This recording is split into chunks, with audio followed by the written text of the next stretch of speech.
Good morning. അപ്പോൾ ഞാനിന്ന് വന്നിരിക്കുന്നത് എല്ലാവർക്കും വളരെയധികം ഇഷ്ടപ്പെടുന്ന ഒരു ബ്രേക്ക്ഫാസ്റ്റ് റെസിപ്പിയുമായിട്ടാണ്. നമ്മുടെ മസാല ദോശ. മസാല ദോശ നമ്മൾ രണ്ട് രീതിയിൽ ഉണ്ടാക്കാറുണ്ട്. ഇത് ബീട്രൂട്ടൊക്കെ ചേർത്ത് ഇന്ത്യൻ കോഫി ഹൗസ് സ്റ്റൈലാണ് നമ്മുടെ മസാല ദോശ ഉണ്ടാക്കിയിട്ടുള്ളത്.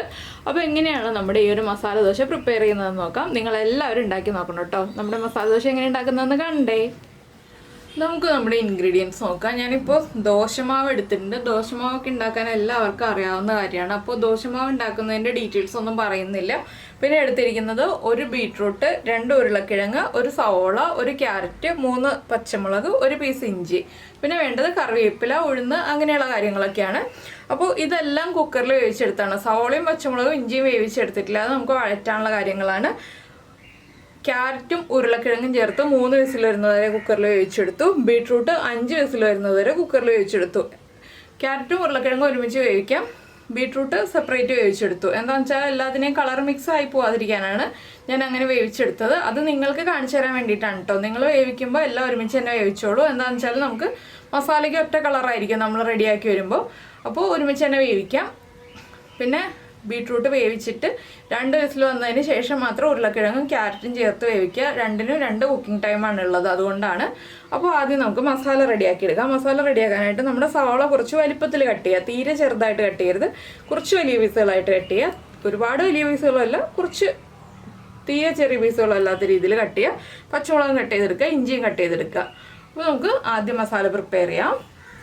അപ്പോൾ നമ്മൾ നമ്മുടെ ബീട്രൂട്ടും ഉരുളക്കിഴങ്ങും ക്യാരറ്റും ഒക്കെ ഉടച്ച് വെച്ചിട്ടുണ്ട്. സവോള കട്ട് ചെയ്ത് വെച്ചിട്ടുണ്ട്. പച്ചമുളക് വലിയ പീസുകളായിട്ട് കട്ട് ചെയ്ത് വെച്ചിട്ടുണ്ട്. ചെറിയ പീസുകളായിട്ട് കട്ട് ചെയ്ത് കുട്ടികൾക്കൊക്കെ കൊടുക്കാനുള്ളതാകുമ്പോൾ വലിയ പീസുകളായിട്ട് കട്ട് ചെയ്താലേ നമുക്ക് എടുത്തു മാറ്റാൻ പറ്റുള്ളൂ. ഇനി നമുക്ക് നമ്മുടെ മസാല റെഡിയാക്കി എടുക്കാം. ഇപ്പോൾ നമ്മുടെ പാനിൽ ഞാനിപ്പോൾ വെളിച്ചെണ്ണയിലാണ് കേട്ടോ ചെയ്യുന്നത്. നിങ്ങൾക്ക് ഇഷ്ടമുള്ള ഓയിലോ വെജിറ്റബിൾ ഓയിലോ വെളിച്ചെണ്ണയിലോ ചെയ്യാം. ഞാനിപ്പോൾ വെളിച്ചെണ്ണ ഒഴിച്ചിട്ടുണ്ട്. വെളിച്ചെണ്ണയിലേക്ക് ഒരു 3/4 ടീസ്പൂൺ കടുക് ചേർത്ത് കൊടുക്കാം. കടുക് ഒന്ന് പൊട്ടി തുടങ്ങട്ടെ. കടുക് പൊട്ടി തുടങ്ങുമ്പോൾ നമുക്കിതിലേക്ക് ഒരു 1/2 ടീസ്പൂൺ ഉഴുന്നും കൂടി ചേർത്ത് കൊടുക്കാം. ഉഴുന്ന് ബോൾസാണ് എപ്പോഴും ഉഴുന്ന് പരിപ്പിനേക്കാൾ നല്ലത്. ഞാൻ ഉഴുന്ന് ബോളാണ് ചേർക്കുന്നത്. നിങ്ങളുടെ കയ്യിൽ ഉഴുന്ന് പരിപ്പാണുള്ളതെങ്കിൽ ഉഴുന്ന് പരിപ്പ് ചേർത്തോളൂ. ഉഴുന്ന് ബോൾ ഉണ്ടെങ്കിൽ ഉഴുന്ന് ബോൾ തന്നെ ചേർക്കാം കേട്ടോ. ഈ ഉഴുന്നിൻ്റെ കളറ് വല്ലാണ്ട് അങ്ങോട്ട് മാറിപ്പോകുന്നതിന് മുന്നേ തന്നെയായിട്ട് നമ്മൾ കട്ട് ചെയ്ത് വെച്ചിരിക്കുന്ന സവോള ഞാൻ ഈ ഒരു വലിപ്പത്തിലാണ് കട്ട് ചെയ്തിട്ടുള്ളത്. കുറച്ച് തിക്നെസ്സോടുകൂടി ഈ ഒരു വലിപ്പത്തിൽ കട്ട് ചെയ്തിട്ടുണ്ട്. നീളത്തിൽ കട്ട് ചെയ്തിട്ട് ഒന്ന് കുറുകെ കട്ട് ചെയ്തെടുത്തു. അപ്പോൾ ഇതാ നമ്മുടെ ഉഴുന്നിൻ്റെ കളറൊക്കെ മാറി വരുന്നുണ്ട്. നമുക്കിതിലേക്ക് കട്ട് ചെയ്ത് വെച്ചിരിക്കുന്ന ഇഞ്ചിയും സവോളയും ചേർത്ത് കൊടുക്കാം. ഈ സവോള ഒരുപാട് അങ്ങോട്ട് ഓവർ കുക്കായി പോകരുത്. സവോള ഒന്ന് ട്രാൻസ്പെറൻ്റായി വരാനേ പാടുള്ളൂ. നമുക്ക് സവോള ഒന്ന് കടിക്കാൻ കിട്ടണം. ആ പാകത്തിലാണ് നമ്മൾ സവോള വഴറ്റിയെടുക്കേണ്ടത്. അപ്പോൾ ഞാൻ ക്യാരറ്റും ഉരുളക്കിഴങ്ങും ബീട്രൂട്ടും കുക്ക് ചെയ്തപ്പോൾ ചെറിയൊരളവിൽ ഉപ്പ് ചേർത്തിരുന്നു. എങ്കിലും നമുക്ക് സവോളയ്ക്ക് ആവശ്യമായിട്ടുള്ള ഉപ്പ് ഇപ്പോൾ ചേർത്ത് കൊടുക്കാം. ഒരു 1/2 ടീസ്പൂൺ ഉപ്പ് ചേർത്തിട്ടുണ്ട്.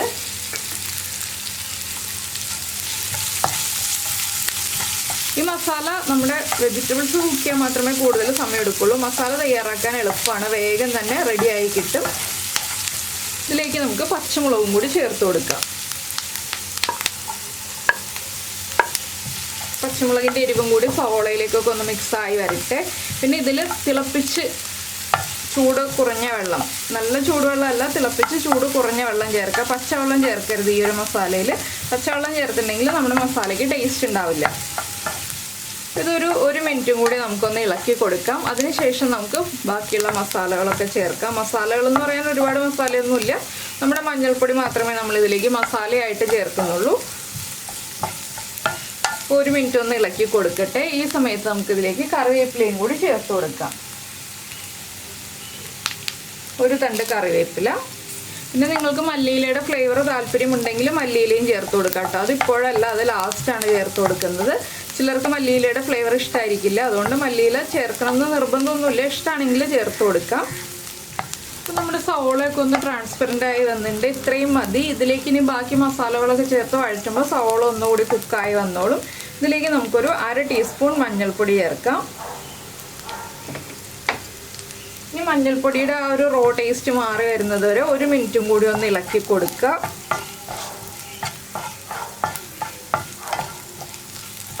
മഞ്ഞൾപ്പൊടി ചേർത്ത് കഴിയുമ്പോൾ ചെറിയ ഫ്ലെയിമിൽ വെച്ചിട്ട് ഇളക്കി കൊടുക്കണം. ഹൈ ഫ്ലെയിമിൽ വെക്കരുത്. മഞ്ഞൾപ്പൊടിയും ചേർത്ത് ഇളക്കി മഞ്ഞൾപ്പൊടിയുടെ ആ ഒരു റോ ടേസ്റ്റ് മാറി വരുമ്പോൾ നമുക്കിതിലേക്ക് നമ്മൾ ഉടച്ച് വെച്ചിരിക്കുന്ന വെജിറ്റബിൾസ് ഉടച്ച് തന്നെ എടുക്കുക. അപ്പോൾ ബീട്രൂട്ടൊക്കെ ഉടയാൻ ബുദ്ധിമുട്ടാണെന്നുണ്ടെങ്കിൽ ചെറിയ പീസുകളായിട്ട് കട്ട് ചെയ്തിട്ട് നമ്മൾ പിന്നെ കൈ കൊണ്ടൊന്ന് ചെറുതായിട്ട് ഉടച്ചെടുക്കുക. അപ്പോൾ ഞാൻ ആദ്യം ബീട്രൂട്ടാണ് ചേർക്കുന്നത്, പിന്നെ നമ്മുടെ ക്യാരറ്റ്, അതുപോലെ ഉരുളക്കിഴങ്ങും എല്ലാ വെജിറ്റബിൾസും ചേർത്ത് നന്നായിട്ട് വഴറ്റുന്നതിന് മുൻപ് തന്നെ ഈ വെജിറ്റബിൾസിന് ആവശ്യമായിട്ടുള്ള ഉപ്പും കൂടി ചേർക്കുക. ഒരു 1/2 ടീസ്പൂണും കൂടി ഉപ്പ് ചേർക്കുന്നുണ്ട്. പിന്നീട് നമുക്ക് മസാല റെഡിയായി വന്നു കഴിയുമ്പോൾ ഉപ്പ് ആവശ്യമാണെങ്കിൽ ചേർത്ത് കൊടുക്കാം. ഞാനിപ്പോൾ ഫ്ലെയിം കുറച്ച് വെച്ചിരിക്കുകയാണ്. നന്നായിട്ട് മിക്സ് ചെയ്തെടുക്കുക. നിങ്ങൾക്ക് കടിക്കാൻ ഒട്ടും മസാല പീസുകൾ വേണ്ട എന്നുണ്ടെങ്കിൽ നന്നായിട്ട് ഉടച്ചെടുക്കുക കേട്ടോ. ഇതിപ്പോൾ നമ്മൾ മസാല ദോശ എന്ന് പറയുമ്പോൾ ഇടയ്ക്ക് കടിക്കാൻ പീസുകൾ കിട്ടുന്ന രീതിയിലാണ് ഞാൻ ഈ ഒരു മസാല ദോശ ചെയ്യുന്നത്. നിങ്ങൾക്ക് ചില ആളുകൾക്ക് മസാല ദോശ എന്ന് പറയുമ്പോൾ മസാല നന്നായിട്ട് ഉടഞ്ഞിരിക്കണം. അങ്ങനെയാണെന്നുണ്ടെങ്കിൽ കുറച്ചുകൂടി ഉടച്ചെടുക്കാം. അപ്പോൾ നന്നായിട്ട് മിക്സ് ആയി വന്നിട്ടുണ്ട്. ആ ബീട്രൂട്ടിൻ്റെ കളറൊക്കെ നമ്മുടെ എല്ലാ വെജിറ്റബിൾസിലേക്കും മിക്സ് ആയി തുടങ്ങുന്നുണ്ട്. ഇനി നമുക്കിതിലേക്ക് ഒരു 1/2 ഗ്ലാസ് ചൂടുവെള്ളം ചേർത്ത് കൊടുക്കാം. ഒരുപാട് ചൂടുള്ള വെള്ളമല്ല ഞാൻ ചേർക്കുന്നത്. ഇതെന്തിനാണ് ഇങ്ങനെ ചേർക്കുന്നതെന്ന് വെച്ചിട്ടുണ്ടെങ്കിൽ നമ്മുടെ മസാല നന്നായിട്ട് മിക്സായി ആ ഉപ്പൊക്കെ നമ്മുടെ വെജിറ്റബിൾസിലേക്ക് പിടിച്ച് മസാല ഒന്ന് ചെറുതായിട്ട് കുഴഞ്ഞിരിക്കുന്ന പാകത്തിലായി വരാനാണ്. ഞാനപ്പോൾ ആദ്യം 1/4 ഗ്ലാസ് ചേർത്തിട്ടുള്ളൂ. ഇതൊന്ന് മിക്സ് ചെയ്ത് എടുക്കാൻ എളുപ്പത്തിനാണ് ആദ്യം 1/4 ഗ്ലാസ് ചേർത്തത്. വീണ്ടും 1/4 ഗ്ലാസും കൂടി ചേർത്ത് കൊടുക്കുകയാണ്. ഇതിനെ ഒന്ന് തിളച്ച് ഒന്ന് വറ്റി വരണം. അപ്പോൾ നമ്മുടെ മസാല നല്ല കുഴഞ്ഞ പാകത്തിലായി വരും. ഇങ്ങനെ നിങ്ങൾ മസാല ഉണ്ടാക്കുകയാണെങ്കിൽ മസാല പെർഫെക്റ്റ് ആയിരിക്കും കേട്ടോ. ഉപ്പൊക്കെ എല്ലാ കഷ്ണങ്ങളിലേക്കും പിടിച്ചു വരികയും ചെയ്യും. കുറച്ച് സമയം എടുക്കുമെന്ന് മാത്രമേ ഉള്ളൂ ഈ ഒരു മസാലയുടെ പ്രോസസ്സ്. നമ്മൾ ചെറിയ ബർണറിൽ തന്നെ വെച്ചിട്ട് വേണം ഈ ഒരു മസാല റെഡിയാക്കി എടുക്കാനായിട്ട്. എന്താണെന്ന് വെച്ചാൽ വലിയ ബർണറിൽ വെച്ചിട്ടുണ്ടെങ്കിൽ ഈ ഒരു വെള്ളം വേഗം വറ്റിപ്പോവും. അപ്പോൾ ഉപ്പൊക്കെ എല്ലാ ഭാഗത്തേക്കും പിടിച്ചു വരില്ല, എരിവും എല്ലാ ഭാഗത്തേക്കും പിടിച്ചു വരില്ല വെജിറ്റബിൾസിൻ്റെ. പിന്നെ നമ്മളൊന്ന് ഉപ്പ് ടേസ്റ്റ് ചെയ്ത് നോക്കുക, മസാലയുടെ ഉപ്പ് കറക്റ്റാണോ ഇല്ലയോ എന്നുള്ളത്. ഉപ്പ് കുറവാണെങ്കിൽ ഉപ്പ് ഇപ്പോൾ ചേർത്ത് കൊടുക്കുക. എന്താണെന്ന് വെച്ചാൽ വെള്ളം വറ്റി കഴിഞ്ഞിട്ട് ഉപ്പ് ചേർക്കാൻ നമുക്ക് ബുദ്ധിമുട്ടായിരിക്കും. അതുകൊണ്ട് ഈ ഒരു സ്റ്റേജിൽ ഉപ്പ് ചേർത്ത് കൊടുക്കുക. ഇപ്പോൾ ഇതാ നമ്മുടെ മസാല ആ ഗ്രേവിയൊക്കെ വറ്റി റെഡിയായി വന്നിട്ടുണ്ട്. നല്ല കുഴഞ്ഞിരിക്കുന്ന പാകം, പക്ഷേ കഷ്ണങ്ങളൊന്നും ഉടഞ്ഞു പോയിട്ടില്ല, നന്നായിട്ട് കുഴഞ്ഞു കിട്ടിയിട്ടുണ്ട്. ഇനി നമുക്ക് ഫ്ലെയിം ഓഫ് ചെയ്ത് വയ്ക്കാം. മസാല മാറ്റി വെച്ചിട്ട് നമുക്ക് ദോശക്കല്ല് വയ്ക്കാം. അപ്പോൾ ഞാൻ ചെറിയ ദോശക്കല്ലിലാണ് കേട്ടോ ദോശ ഉണ്ടാക്കാൻ പോകുന്നത്. എൻ്റെ വലിയ ദോശക്കല്ല് ഈ ഒരു സ്റ്റൗവിൽ ഇരിക്കില്ല, അതുകൊണ്ട് ഞാൻ ചെറിയ ദോശക്കല്ലിലാണ് ദോശ ഉണ്ടാക്കുന്നത്. നിങ്ങൾ ഉണ്ടാക്കുമ്പോൾ വലിയ ദോശക്കല്ലിൽ ഉണ്ടാക്കിക്കോളൂ. അപ്പോൾ ദോശക്കല്ലൊന്ന് ചൂടായി വരട്ടെ. അപ്പോൾ നമ്മുടെ ദോശക്കല്ല് നന്നായിട്ട് ചൂടായിട്ടുണ്ട്. നിങ്ങൾക്ക് നെയ്യിലോ നല്ലെണ്ണയിലോ ഈ ഒരു ദോശ ഉണ്ടാക്കാം. ഞാനിപ്പോൾ നല്ലെണ്ണയാണ് അപ്ലൈ ചെയ്യുന്നത്. നെയ്യ് അപ്ലൈ ചെയ്തിട്ടും ദോശ ഉണ്ടാക്കാം. അപ്പോൾ നല്ലെണ്ണയിൽ ഉണ്ടാക്കുകയാണെങ്കിലാണ് ദോശയ്ക്ക് കൂടുതൽ ടേസ്റ്റ് ഉള്ളത് കേട്ടോ. എനിക്ക് അങ്ങനെയാണ് തോന്നിയിട്ടുള്ളത്. പിന്നെ ഓരോരുത്തർക്കും ഓരോരുത്തരുടെ ചോയ്സ് ആണല്ലോ. ചിലർക്ക് നല്ലെണ്ണയായിരിക്കും ഇഷ്ടം, ചിലർക്ക് നെയ്യായിരിക്കും ഇഷ്ടം. അപ്പോൾ നിങ്ങളുടെ ഇഷ്ടത്തിനനുസരിച്ച് കുട്ടികൾക്കൊക്കെ കൊടുക്കാനാണെങ്കിൽ നെയ്യിൽ തന്നെ ഉണ്ടാക്കിക്കോളൂ.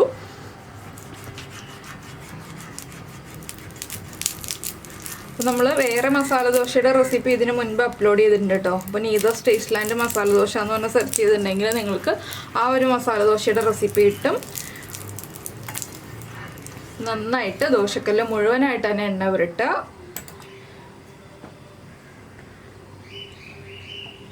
ദോശക്കല്ല് നന്നായിട്ട് ചൂടായി കഴിയുമ്പോൾ നമുക്ക് ദോശമാവ് ഒഴിച്ചു കൊടുക്കാം.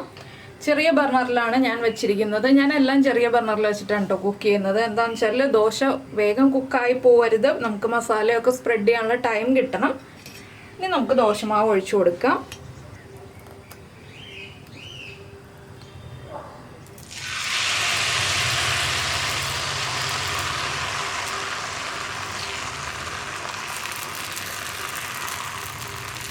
ദോശക്കല്ലും മുഴുവനായിട്ട് നമുക്കങ്ങോട്ട് ദോശമാവ് പരത്തി എടുക്കാം.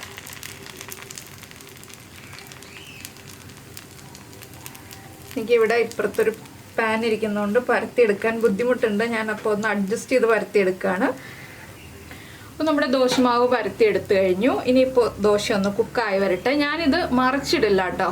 മറിച്ചിടാതെ ഈ ഒരു സൈഡിൽ തന്നെയാണ് ഞാൻ മസാല വയ്ക്കാൻ പോകുന്നത്. നിങ്ങൾക്ക് മറിച്ചിടണം എന്നുണ്ടെങ്കിൽ മറിച്ചിട്ടിട്ട് ദോശ കുക്കായ സൈഡിൽ ഈ ഒരു അടിഭാഗം വരുന്നുണ്ടല്ലോ, ആ ഒരു സൈഡിൽ മസാല വയ്ക്കാം.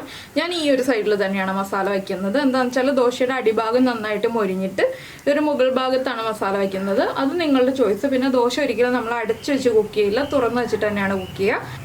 ഇപ്പോൾ മുകളിൽ കുറച്ച് നെയ്യ് തളിച്ചു കൊടുക്കണം എന്നുണ്ടെങ്കിൽ നെയ്യ് തളിച്ചു കൊടുക്കാം, ഇല്ലെങ്കിൽ എണ്ണ തളിച്ചു കൊടുക്കാം. ഞാനിപ്പോൾ ഇത് രണ്ടും ചെയ്യുന്നില്ല. ദോശ നന്നായിട്ടൊന്ന് കുക്കായി വരട്ടെ. അപ്പോൾ നമ്മുടെ ദോശ കുക്കായി ഇതാ മൊരിഞ്ഞ് തുടങ്ങിയിട്ടുണ്ട്. ഞാനിതിലേക്ക് മസാല വെച്ച് കൊടുക്കുകയാണ്. എൻ്റെ ചെറിയ ദോശ ആയതുകൊണ്ട് ഞാൻ ഒരുപാട് മസാല വയ്ക്കുന്നില്ല, കുറച്ച് മസാലയാണ് വയ്ക്കുന്നത്.